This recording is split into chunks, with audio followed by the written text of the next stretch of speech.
Wow, the Lord is here, isn't he? Just stay in that spot with him.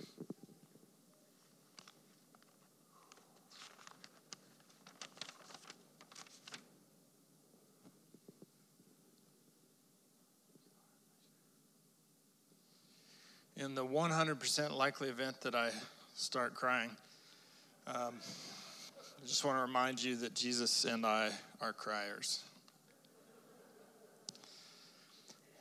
I was 12 years old when I first heard the Lord talking to me. He told me my life would be devoted to gospel ministry. And for the last 14 years, I have fulfilled that call as a pastor here at New Life City. And it has been a blessed and glorious time, marked by the moves and miracles of God. For close to a year now, the Lord has been nudging me, stirring me, and calling me into a new season of ministry. And the start of that season necessitates an end to serving on staff at New Life City. The plan is still in development, but it involves planting a church in an economically disadvantaged part of town. I plan on being bivocational as long as I need to get the ministry launched. And eventually, I also plan to start an after-school program to teach music, writing, art, drama, and other creative pursuits to mid-school and high school children who lack financial or educational resources for arts instruction. This program will be kingdom-minded with the ultimate aim of showing students the love of God and their worth in the eyes of Jesus. I very well may reach out to some of you to have you as guest instructors. Major life change is always difficult, and in the COVID era and a time of increased social, political, and economic uncertainty, choosing to make major life changes can be viewed as audacious and even absurd.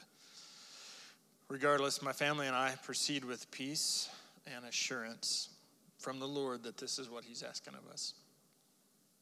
I cannot adequately express the tremendous blessing New Life City has been to me and my family. This is the only church our daughters have known. This body has loved us, prayed for us, encouraged us, and supported us, and treated us like family from the beginning. Our family bond will continue, and everything we do will have the fragrance of New Life City all over it.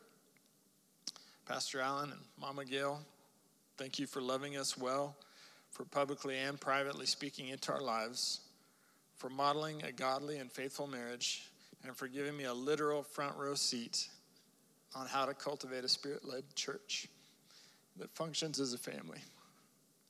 We've walked through valleys and we've stood on mountaintops together. And I've learned as much from the trials as from the victories. Pastor Allen and Mama Gail, the Lord is with you and he's with this house. I'm going to say that again. The Lord is with you and the Lord is with this house. I will continue to pray for his divine favor, blessing, and prosperity on New Life City. Someday very soon we'll have an album to release that celebrates and commemorates a precious season here. And we plan to have a release concert right here when that time comes. And you'll still see us from time to time. Back in my college days, while I was on staff at Highland Baptist Church, I would sneak over to Del Norte Baptist on Saturday nights. I'd sit in the back and I would listen to Pastor Allen preach. I suspect I'll still do that from time to time. 25 years later, and I still haven't tired of hearing him preach the word. And wow, he brought the word this morning. I'll close with this. In the early 2000s, Becky and I co-pastored a home church for a 5-year period of time. Even though that time came to a peaceful conclusion, I still felt sadness at the closing of that chapter. My dear friend, Rocky Green, who grew up surfing the waves in Florida, said these words to me: "The Lord sent you a beautiful wave, and you rode it all the way into shore. It's time to paddle out and catch the next wave." So thank you, New Life City, for the ride. You've been a beautiful wave. God bless you.